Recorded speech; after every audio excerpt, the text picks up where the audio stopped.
Ria, I have something important to discuss with you. What is it? It's important. What time are you coming home tonight? I'm out now, so I don't think I'll be home until very late. Can we speak tomorrow? Where are you and what are you doing? I'd like you to come home as soon as possible so that we can talk. It's really important that we talk tonight. But I told you I'm out. Can't this wait? Or better yet, can you speak to Kevin about it? By the way, are you at the house right now? I am. I'll be waiting for you at my parents' house. I want you to come home as soon as possible. Where's Kevin today? He's still at work and hasn't come home yet. Where are you now? Do I have to tell you that? I don't think that's something that I need to share with you. Where you go is not my business, but if it's not that important, I'd like you to prioritize family today. I'd like you to come home right away. What's going on? If it's so urgent, can't you just tell me now? Fine, I'll ask you over chat. What did you do with my father's bank book? Huh? What bank book are you talking about? You know what I'm talking about, right?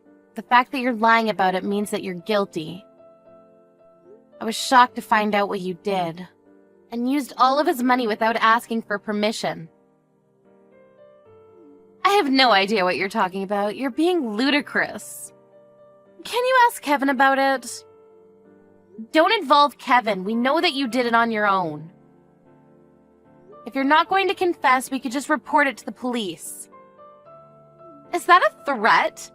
Why are you making such a big deal about a lost bank book? Your father has gone senile and he probably lost his bank book. I'm sure of it. I'm sure he's not even looking for it. My father is not senile and he also suspects that you took his bank book from him. You don't know that he's senile because you don't live with him. He's very forgetful these days. The issue is not whether my father is forgetful or not. We found the missing bank book in your room. What? Well, if you found it, what's the problem? The room also belongs to Kevin. I'm not the only one that uses that room. How could you go into our room without permission? That's an invasion of privacy. You're the one committing a crime here, not me. You don't seem to get it. My father called me to say that his bank book was missing, and then I spoke to Kevin about it.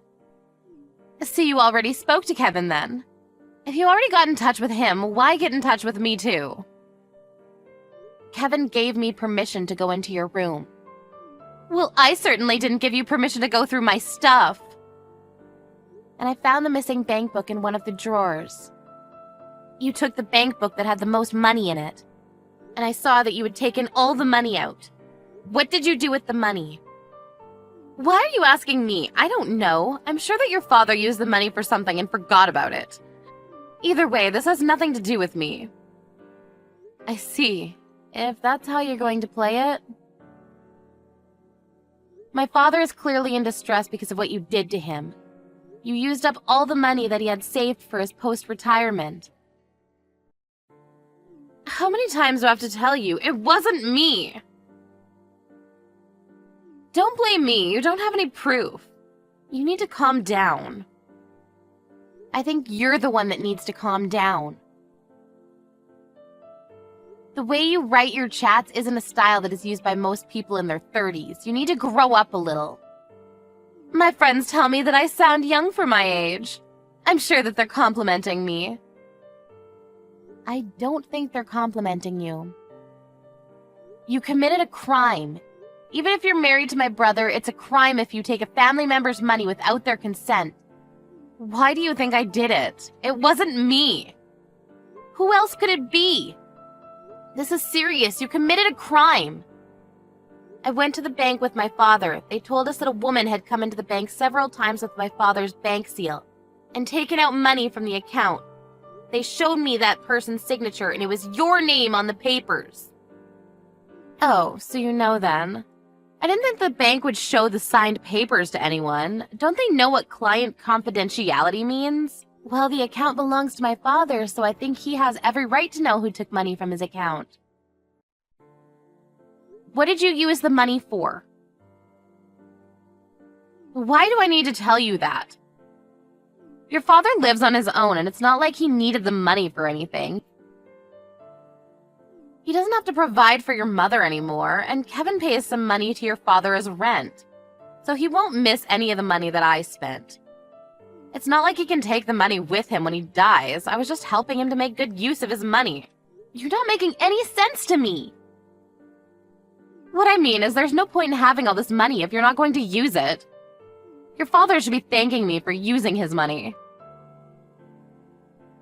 I really don't understand your logic. It makes no sense to me.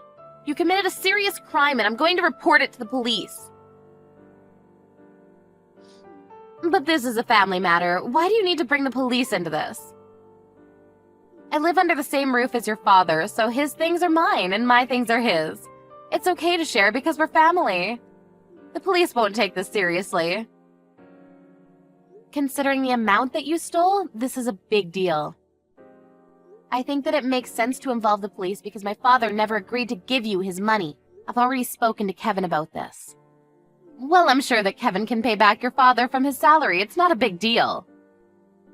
I don't work, so I can't pay back the money even if I wanted to. Is this a joke to you? Do you think that this is funny? Like I said earlier, I only spent the money because your father had no use for it. I did him a favor. I'm sure that if your father understands where I'm coming from, he'd want to thank me.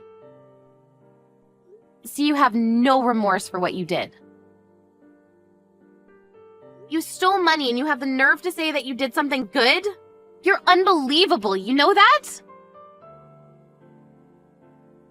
You're not listening to me. I've been listening, but you're not making any sense.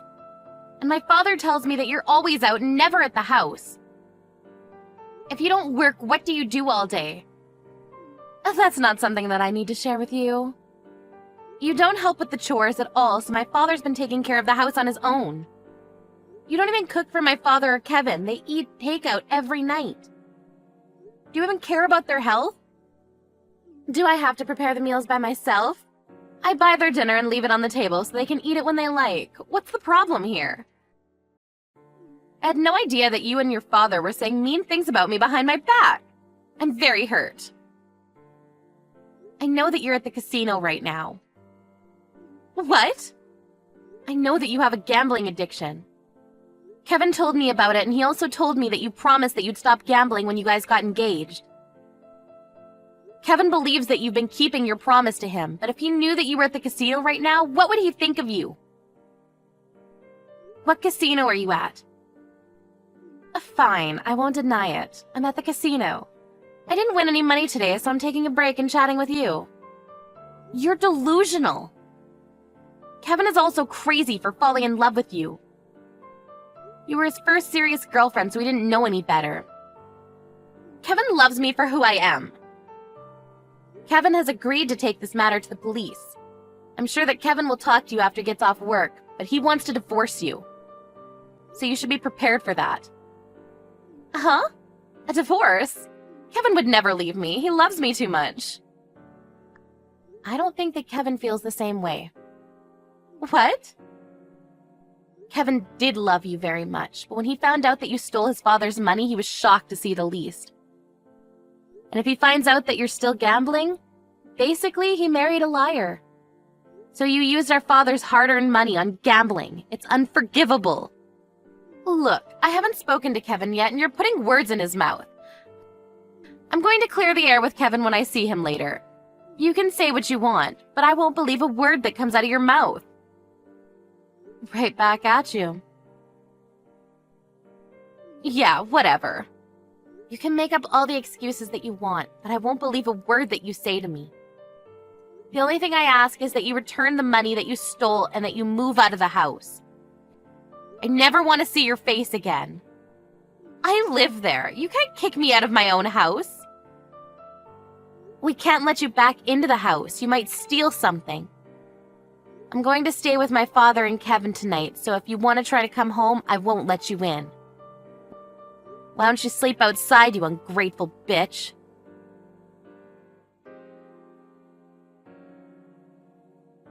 Rhea came home from the casino, but her sister-in-law Ariel wouldn't let her into the house. She was taken to the police station after Ariel called the police on her. Kevin apologized to his father for what his wife had done.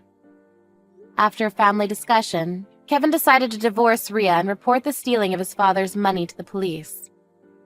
Rhea didn't have a place to live, a job, or any savings, so she was desperate to get Kevin to forgive her and take her back. But Kevin no longer wanted anything to do with her and shut her out completely. It seems that a difficult future lies ahead for Rhea.